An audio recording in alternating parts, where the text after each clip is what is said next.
Hey guys, it's Leo K. Today, we got the CG, or cinematic trailer, for Assassin's Creed Valhalla.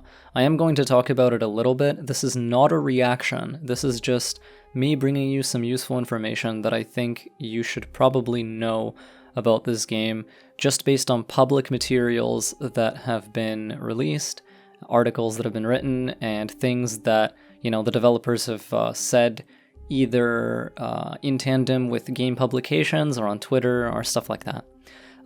This video is not scripted. I'm just going to be talking, so, it's probably not going to flow as well as my curated, crafted content, but we're just going to get into it. The first thing I want to point out is that this trailer does exactly what I would hope a Viking Assassin's Creed game would do, which is it throws into question the pop culture ideal of what Vikings are or were. A lot of people think of Vikings and they think of them as these, burly brutes and berserkers, and that's all they are. They're just like brainless warriors that like loot and pillage. But that's not at all what Vikings solely were. Like, sure, that was an element of them, and it was something that they needed to do. When the game comes out, you'll see that, these people were pushed into doing this. It wasn't... If they had a choice, it wasn't really something that they would have bothered doing. They wouldn't have wasted their time and their effort, raiding and attacking and assaulting their neighbors for resources. But they did need to do that. Anyway, what I wanted to say is this trailer, you see and hear this narration of like, they are ruthless, they're heartless, like they're just awful people, they're monsters, they're animals, they don't care about the land, they kill without mercy. But then what you see in the actual footage is that like they're kind and they're civilized, they defend innocent lives, like they prevent the child from being killed here, right? Like things like that. This is something that I really wanted to see because it's brilliant. It makes perfect sense for Assassin's Creed as a universe and as a brand to be doing this, because Templar propaganda dictates that yes, Vikings were these like berserkers and these mindless brutes that are, savage and uncivilized. But again, that's not at all what they were. They were people with traditions and customs, with quite well-developed society as well. And that's something that you'll get to do yourself in the game as we move on. I'll discuss that a little bit more, but one of the cool things that we notice is that the character does in fact have a hidden blade. They use it on an enemy that is quite heavily armored. Ashraf refers to this enemy type as a ringleader. I don't know if that's what they'll actually be called in the final game, but for referential purposes, we'll call this enemy type a ringleader. They're heavily armored, they've got a lot of durability, it seems, and what I'm seeing here is that, it's not so much that enemies are damage sponges, it's that they have armor that absorbs those blows, so perhaps we'll see a fight system that's like a little bit more reflective of something like AC1 or Sekiro, where you're not just hitting a dude's flesh a bunch, you want to like go through his guard, go through his armor, and then hit him in the weak spot. And Ashraf does actually mention weak spots in a little interview that he's done. I'll have the links to all of this in the description. But the hidden blade here is really, really cool. Is really important to talk about because you can see that, first of all, it exists, which is huge for me personally. I shouldn't need to explain that. Hidden blades are a vital part of Assassin's Creed's iconography, its visual identity, its art direction. There's something that was sorely missing in Assassin's Creed Odyssey in favor of the broken spear of Leonidas. But we have the hidden blades back now, and that's something that I'm very happy about. And there's some other stuff that I'm very happy about, but we'll get into that once I finish talking about this. As you notice, it's actually on top of Eivor's arm. It's worn the way Darius wore his blade. And there could be a few reasons for this. Initially, I thought that this was because, Eivor is neither a hidden one nor an ancient, nor one of the Order of the Ancients. And yes, in case you were wondering, the time period this takes place in is a couple hundred years before Assassin's Creed 1. Therefore, the Assassin Brotherhood and Templar Order, they exist as formal entities now, but they're not really called by those names yet. So they are called, the Hidden Ones, and they are called the Order of the Ancients. So the best way to think of this game is think of it as like a direct sequel to Assassin's Creed Origins, which is very fitting because it's essentially being led by the same people. As Darby recently revealed, on social media, he did the first draft and he did a lot of the narrative groundwork for Assassin's Creed Origins. He wasn't able to see the project to full completion, so someone else took over for him. But now Ashraf and Darby have managed to work together again all the way through, and as far as I know, these guys really like each other. They're good friends. They have good professional chemistry, and when they get down to creating stuff together, it's generally fairly high quality. So I think that we can anticipate seeing, a game that, if nothing else, is a good video game and something that's fun to play and doesn't constantly step on itself and doesn't constantly get in its own way. But so that's one thing that could be the case. He's not a hidden one. He's not an order. He's not an ancient from the Order of the Ancients. So that's why he wears the blade over his arm instead of under it. But of course, shortly after that, Ashraf, in that same little developer commentary video that I mentioned earlier, he explains that instead it's because Eivor is given this weapon by the Hidden Ones fairly early on in their journey, and they decide this weapon is so awesome that it doesn't make sense to hide it. Like, I want to wear it this way because I suppose leaning hard on the symbolism of the weapon and the meaning of the weapon. Potentially we might see, this become almost like a legend, where it's like, oh, like, have you been on these battlefields? Have you seen, the Viking with the strange blade on their arm? It becomes like a hushed tale that these people, speak of as you progress through the game. A very real possibility, especially when you consider that by the time of AC1, by the time of the Levantine Brotherhood, of the Third Crusade, what you would often see is assassins being very overt and very acting almost like terrorists in a way. Like they want to terrify their enemies. They want to be present. They want to make sure that people know what they're doing. As Altair says in Assassin's Creed 1 to Malik, when Malik reprimands him, why were you caught, right? The whole city knows. And Altair responds, a good assassin's work is noticed by the many, right? That's something that I think we may see, like this sort of mindset and this sort of approach to being this kind of shadowy freedom fighter. And what's interesting to note is that the Hidden Blade here is being used in a battlefield scenario. It's being used in the middle of combat. It's just CG.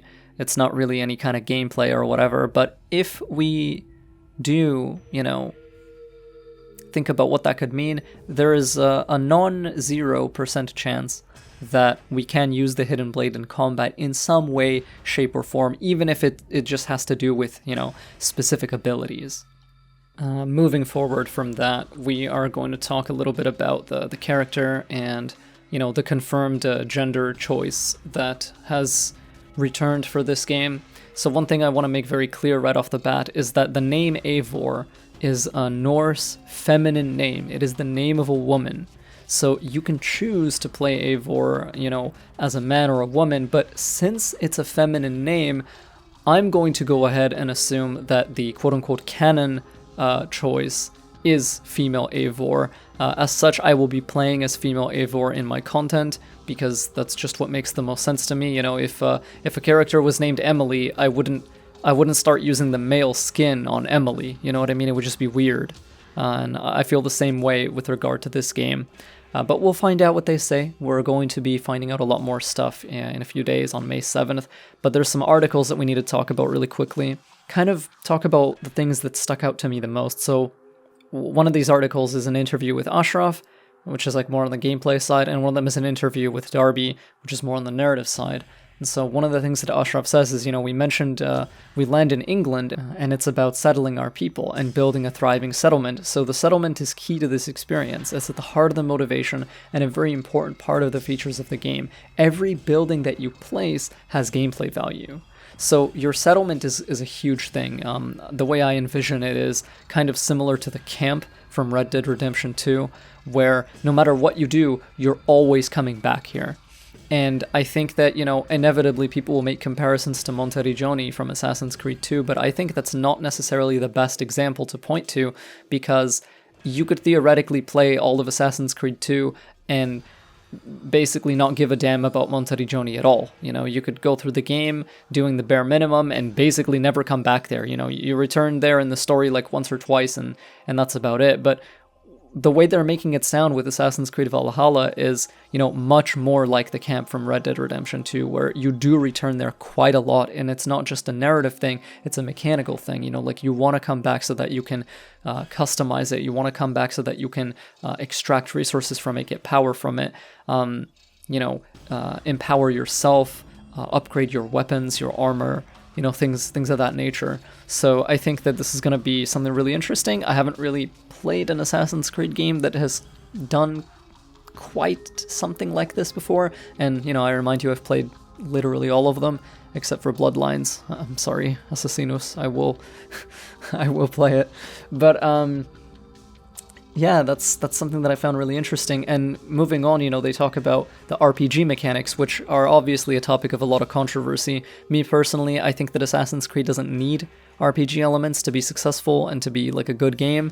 But at the same time, I do believe that if they execute them well and they don't give them too much room to breathe, if that makes sense, then the game can be fine anyway. Like, the best way to deal with RPG mechanics in Assassin's Creed is to make sure that they don't actually step on any of the rest of the experience and impact it negatively.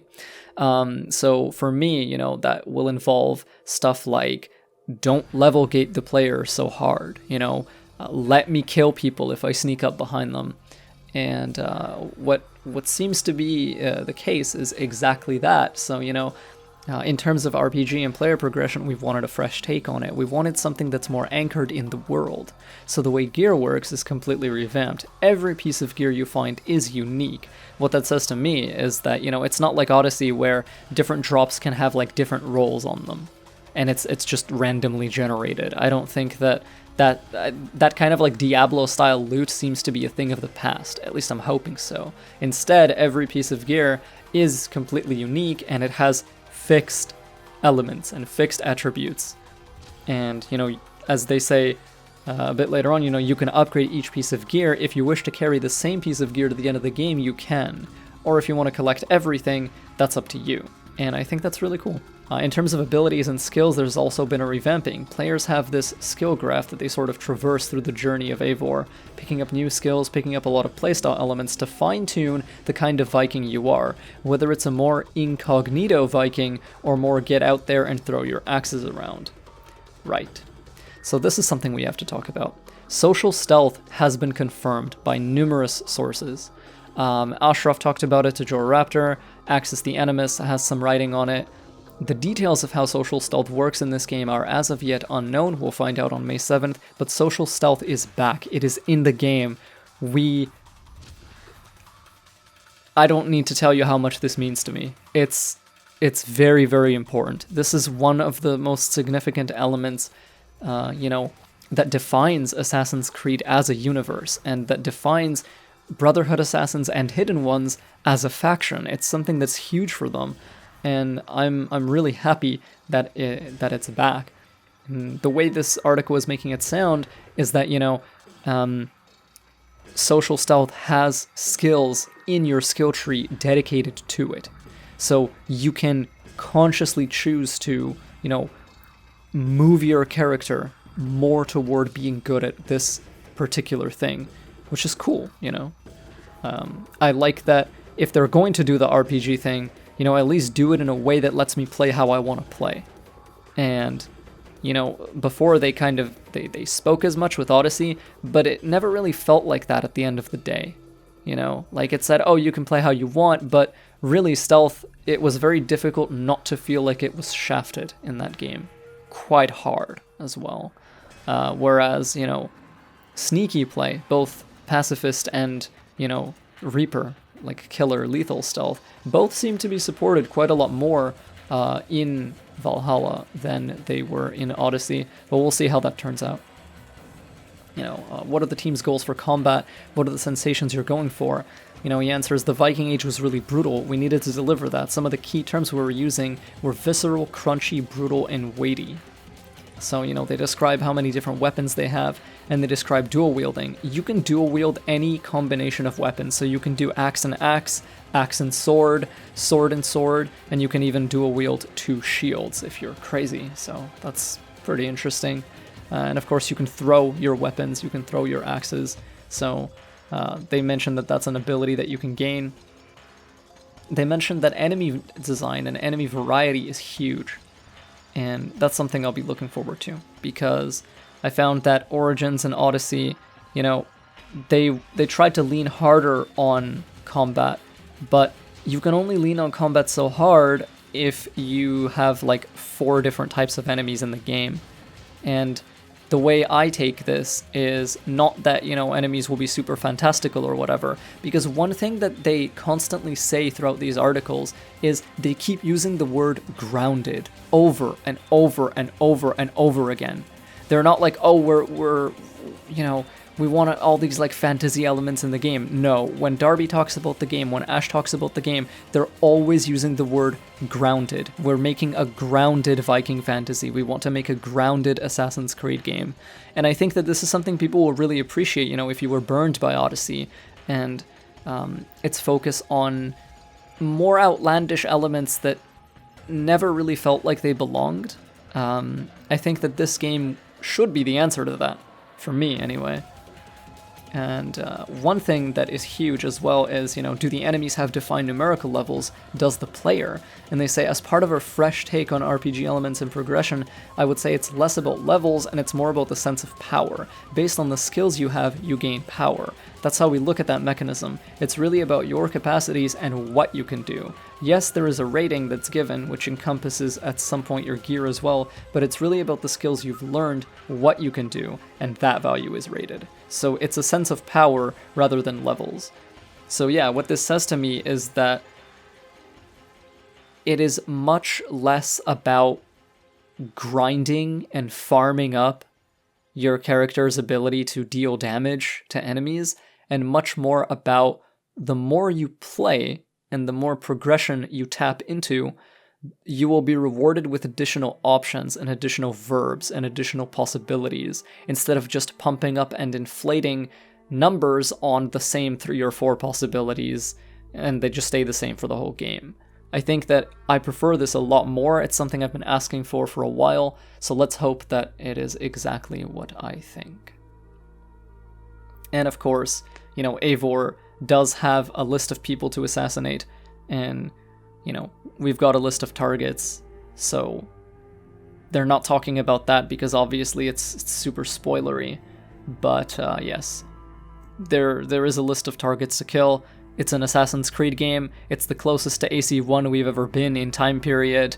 The Hidden Ones are starting to finalize all of their traditions and rituals at this point in time, and I feel like Assassination and the ways we go about that is going to be a significant part of the game.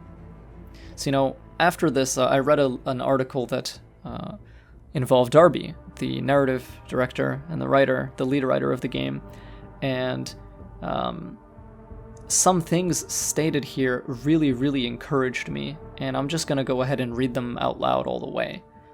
In terms of the grand scheme, what an Assassin's Creed game is for many people varies depending on your level of love for the series. Some people, for them, Assassin's Creed is the lore and the philosophy and the historical conflict. If that's your idea of an AC game, then Valhalla is very much your AC game. I know other people look to it asking, is there stealth, are there assassinations? They're more into the gameplay, the ludonarrative aspect of it. It's also an Assassin's Creed game in that sense. So I really like this is great.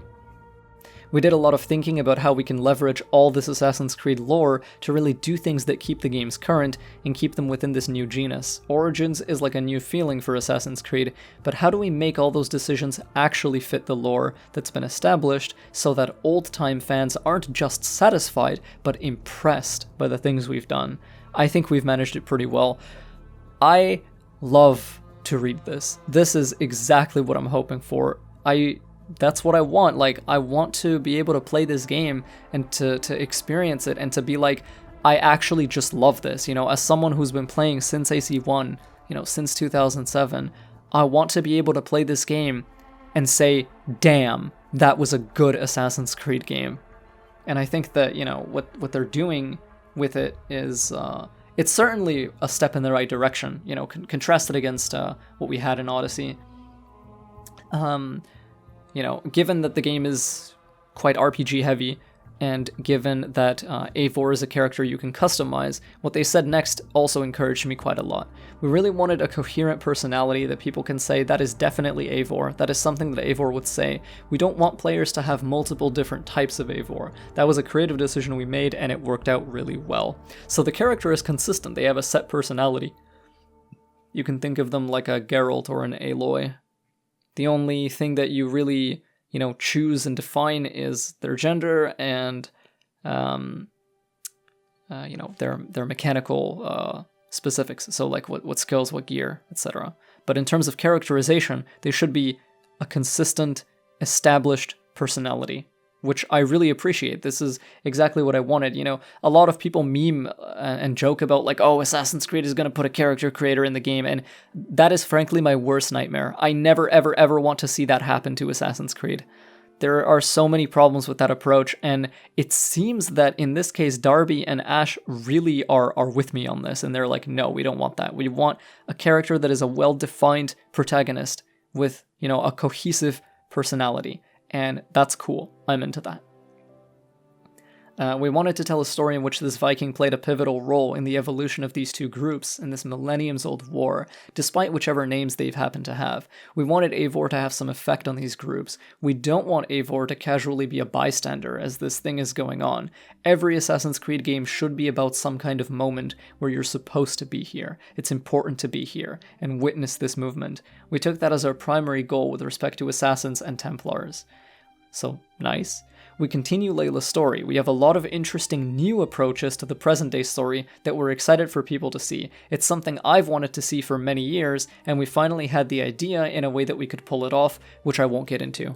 Alright, now this could mean anything, but one thing that Darby McDevitt has gone on record to say before, many years ago, is that his idea for good present day in Assassin's Creed would be reuse of the same locations from historical. So for example, he often points to Monteriggioni in AC Brotherhood. You know, they took the location and the assets from AC2 and they allowed you to play in that setting. This is what Darby has always wanted present day to be, you know, expansive, a little bit bigger, maybe have some more gameplay in there than just, oh, being stuck in a cave or an office and wandering around. And he says, you know, we finally had the idea in a way that we could pull it off. So it's something that he's wanted for a long time with regard to present day, but it wasn't possible before, and now it is. That has me pretty curious, pretty intrigued, and pretty excited. So that's something I'll be looking out for quite a lot, because, you know, I've gone on record multiple times to say I love present day, I love cyberpunk, I love sci-fi. This element of the Assassin's Creed universe is very important to me and very important to the brand and to the franchise as a whole. So, you know, hopefully that hits hard, it hits well, and it's enjoyable. And you know what I said earlier about them constantly referring to like, oh, we want to keep the game grounded. You know, this is another instance of that where he says very few games actually treat the Norse Viking experience as historically grounded. I think the urge is to always immediately lead with the mythology stuff, but we really want you to feel like you're living in the dark ages of England. All these layers haven't been done before in a game, and I don't think there's ever been a Viking game that's tried to be the ultimate grounded Viking fantasy. That's where we found our place to shine, and I think we have. We've created this massive world to explore, to raid, to assault, to meet interesting people, but you're going to do it as a human, as a person who has to ride a horse to travel long distances. And I think that, you can read into that how you will. I see it as like a little bit of subtle shade against Odyssey, where it's like, oh, you're playing as a demigod. Like, what the hell? It just, in Assassin's Creed, really? Right? Meanwhile, for this game, he's like, no, guys, like, you're playing as just a normal human. Okay? You have to do things in a way that a normal human has to do them. And I like that. I'm into that. That's where Assassin's Creed's cool factor has always been for me personally. In my AC Unity No Upgrades playthrough, I talk about this at one point when I say, the cool thing about Brotherhood Assassins is that theoretically anything they can do, you can do too. It's just that you're likely to gravely injure yourself attempting it, and that's what makes them so cool.